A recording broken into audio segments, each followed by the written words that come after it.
Bonjour, j'espère que votre week-end a été agréable. Nous avons parlé de végétarisme la semaine dernière. Voyons aujourd'hui les étapes pour devenir végétarien, les risques à éviter et les règles à respecter.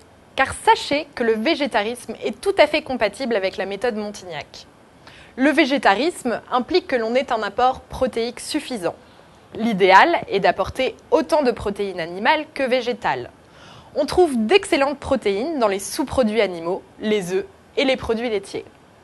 Les végétariens qui consomment des œufs et du fromage conservent ainsi un apport protéique animal de qualité.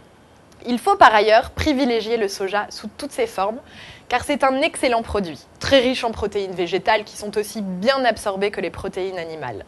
Toutefois, si vous êtes végétalien, vous ne trouverez vos protéines que dans les végétaux. Vous devez donc apprendre à associer judicieusement les céréales et les légumineuses afin que vous ayez des apports en acides aminés essentiels, équilibrés. Sinon, vous devrez avoir recours aux compléments alimentaires. Les légumineuses s'associent parfaitement avec les céréales, les fruits oléagineux et les graisses. Lentilles, riz complet ou basmati, semoule intégrale et pois chiches. Quant aux lipides, évitez surtout, comme toujours, les graisses saturées qui se stockent plus facilement en graisse de réserve et entraînent des risques cardiovasculaires. Si vous ne souhaitez consommer aucune graisse, l'omelette avec seulement le blanc d'œuf constitue un apport important en protéines. Sinon, privilégiez les graisses polyinsaturées en équilibrant les oméga 6 et oméga 3.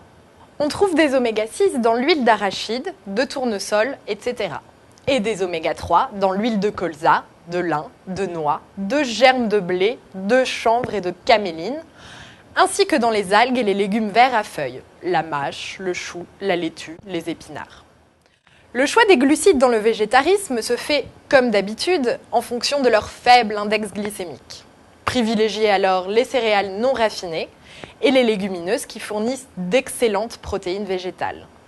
Vous connaissez maintenant les grands principes du végétarisme.